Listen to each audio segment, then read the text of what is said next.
Hi guys, once again welcome back to AKS Media. So I'm constantly seeing your comments all the day like GC Thrissurne pattiyittulla ningalude queries, adeypole thanne placements. So today I came with an announcement, right? അതേപോലെ തന്നെ മറ്റൊരു കാര്യം എനിക്കറിയാം, നിങ്ങളെല്ലാവരും engineering entrance എക്സാമിനേഷനൊക്കെ കഴിഞ്ഞു, കീമിൻ്റെ റാങ്കും കാര്യങ്ങളൊക്കെ വന്നു. നിങ്ങളുടെ ഡ്രീം ആയിട്ടുള്ള കോളേജ് കിട്ടുമോ ഇല്ലയോ എന്നുള്ള ഒരു വേവലാതിയിലായിരിക്കും അല്ലേ? നിങ്ങളെല്ലാവരും നിങ്ങളുടെ ഇഷ്ടപ്രകാരം അലോട്ട്മെൻറ്റും കാര്യങ്ങളൊക്കെ കൊടുത്തിട്ടുണ്ട്. ഫസ്റ്റ് അലോട്ട്മെൻറ്റ് നാളെ 5-ാം തീയതി എത്തുന്നതായിരിക്കും. സോ മോസ്റ്റ് ഇമ്പോർട്ടൻ്റ്ലി നിങ്ങളൊരു കോളേജ് സെലക്ട് ചെയ്യുമ്പോൾ, അതായത് അലോട്ട്മെൻറ്റിന് വേണ്ടി നിങ്ങളൊരു കോളേജ് സെലക്ട് ചെയ്യുമ്പോൾ നിങ്ങൾ ശ്രദ്ധിക്കേണ്ടത് നിങ്ങളുടെ റാങ്ക് എന്നത് കഴിഞ്ഞ വർഷത്തെ റാങ്ക് പട്ടിക നമ്മുടെ സി എന്നുള്ള വെബ്സൈറ്റിൽ പോയി കഴിഞ്ഞാൽ കിട്ടുന്നതാണ്.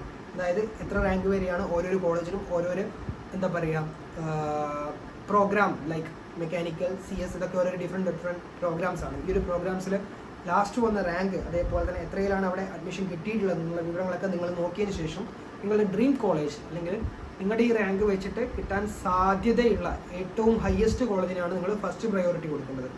ഓക്കെ, അതായത് കോളേജ് മാത്രമല്ല കോളേജിലെ ഡിപ്പാർട്ട്മെൻറ്റ്. ഇപ്പോൾ നിങ്ങൾക്ക് ഏറ്റവും ഡ്രീം എന്ന് പറഞ്ഞു കഴിഞ്ഞാൽ CET-യിൽ CS കിട്ടുക എന്നതാണെങ്കിൽ, മീൻസ് ഈവൻ തോ നിങ്ങൾക്കത് കിട്ടില്ലെങ്കിൽ കൂടിയും നിങ്ങളത് ഫസ്റ്റ് ഓപ്ഷനായിട്ട് നിങ്ങളത് കൊടുക്കണം. ഓക്കെ, എങ്കിൽ മാത്രമേ ഈ ഒരു ഫസ്റ്റ് അലോട്ട്മെൻറ്റിന് കൊടുക്കുന്ന ആ ഒരു കോളേജുകൾ മാത്രമേ നിങ്ങൾക്ക് രണ്ടാമത്തെയും മൂന്നാമത്തെയും അലോട്ട്മെൻറ്റിന് ഹയർ ഓപ്ഷൻസിലാക്കി, അതായത് പുതിയൊരു കോളേജിൽ നിങ്ങൾക്ക് ആഡ് ചെയ്യാൻ പറ്റില്ല 2-3 അലോട്ട്മെൻറ്റിൽ. ഓക്കെ, അത് പ്രത്യേകം ശ്രദ്ധിക്കണം. നിങ്ങൾക്ക് ഏതാണോ ഏറ്റവും കൂടുതൽ താല്പര്യം ആ ഒരു കോളേജ്, ആ ഒരു പ്രോഗ്രാം, ഓക്കെ, അതായത് ആ ഒരു ഡിപ്പാർട്ട്മെൻറ്റിനെ വേണം നിങ്ങൾ ഫസ്റ്റ് പ്രയോറിറ്റി ആയിട്ട് കൊടുക്കാൻ വേണ്ടിയിട്ട്. ഓക്കെ, സോ വൈസായിട്ട് നിങ്ങളുടെ പ്രയോറിറ്റി ചൂസ് ചെയ്തിട്ടുണ്ടെന്ന് വിചാരിക്കുന്നു. അതാണ് ഫസ്റ്റ് തിങ്. പിന്നെ കോളേജസിൻ്റെ കാറ്റഗറീസ് എന്ന് പറഞ്ഞു കഴിഞ്ഞാൽ നമുക്കറിയാം 12ഓളം engineering colleges, government engineering colleges കേരളത്തിലുണ്ട്.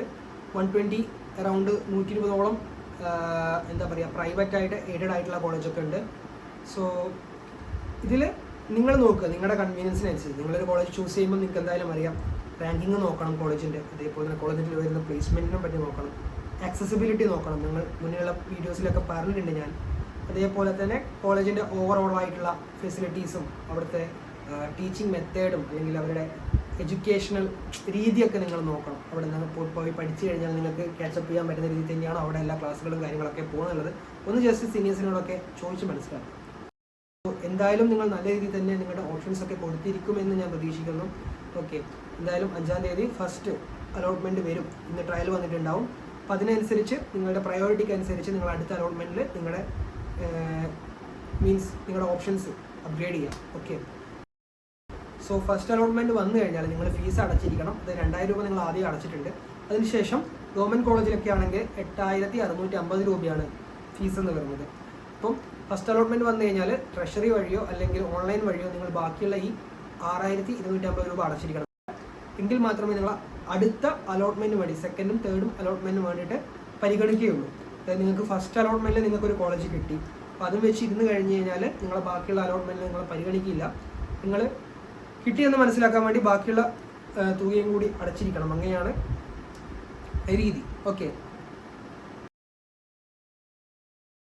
I am planning to create a playlist for you, especially for my subscribers who came to this channel to know about engineering and my experience in engineering, GC Thrissur and whatever related to engineering. Okay, so നിങ്ങളുടെ എൻക്വയറീസും കാര്യങ്ങളൊക്കെ reply തരണമെന്നുണ്ട്. But tight schedule ആയതുകൊണ്ട് തന്നെ ചെയ്യണമെന്ന് വിചാരിച്ചാലും ചെയ്യാൻ പറ്റുന്നില്ല. So I take it as A serious. Okay, അതുകൊണ്ട് തന്നെ ഒരു വീഡിയോ സീരീസ് ആയിട്ട് ഒന്നില്ലെങ്കിൽ ഒരു ദിവസം കൊണ്ട് അല്ലെങ്കിൽ ഒന്നിടവിട്ട ദിവസങ്ങളിലായിട്ട് ഞാൻ നിങ്ങളുടെ എല്ലാ ക്വയറീസിനും റിപ്ലൈ തരാനായി വീഡിയോയിലൂടെ റിപ്ലൈ തരാനായിട്ട് ശ്രമിക്കുകയാണ്. Okay, all the things related to my engineering. Okay, there are 4 years BTech in GC Thrissur. After that I got placed at a company where അത് റിവീൽ ചെയ്തിട്ടില്ല ഏത് കമ്പനിയാണ്. ഇതിനൊരു സെപ്പറേറ്റ് വീഡിയോ ചെയ്യണമെന്ന് വിചാരിച്ചും അത് നമ്മൾ ചെയ്തിട്ടില്ല. എന്തായാലും ഈ ഒരു സീരീസിൻ്റെ ഭാഗമായിട്ടുണ്ട് നിങ്ങൾക്ക് എഞ്ചിനീയറിങ്ങിനെ പറ്റിയിട്ടുള്ള എല്ലാ കാര്യങ്ങളും ടു മീ അറിയാൻ പറ്റുമെന്ന് ഞാൻ വിചാരിക്കുന്നു.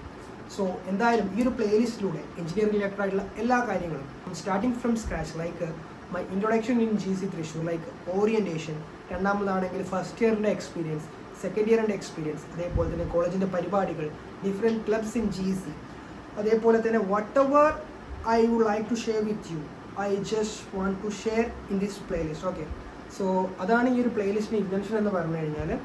ഹോപ്പ് നിങ്ങൾക്ക് ഹെൽപ്ഫുൾ ആയിരിക്കും. എസ്പെഷ്യലി നിങ്ങളുടെ doubt like placements in different departments which are the companies already cover ചെയ്തിട്ടുണ്ട്. അത് ഡീറ്റെയിൽഡ് ആയിട്ട് ചെറിയ ചെറിയ വീഡിയോസ് ആയിട്ട് വീണ്ടും നിങ്ങളുടെ ക്വസ്റ്റ്യൻസിനനുസരിച്ചിട്ട് ഒരു വീഡിയോസ് ആയിട്ട് തയ്യാറാക്കാൻ ഞാൻ ശ്രമിക്കുന്നു.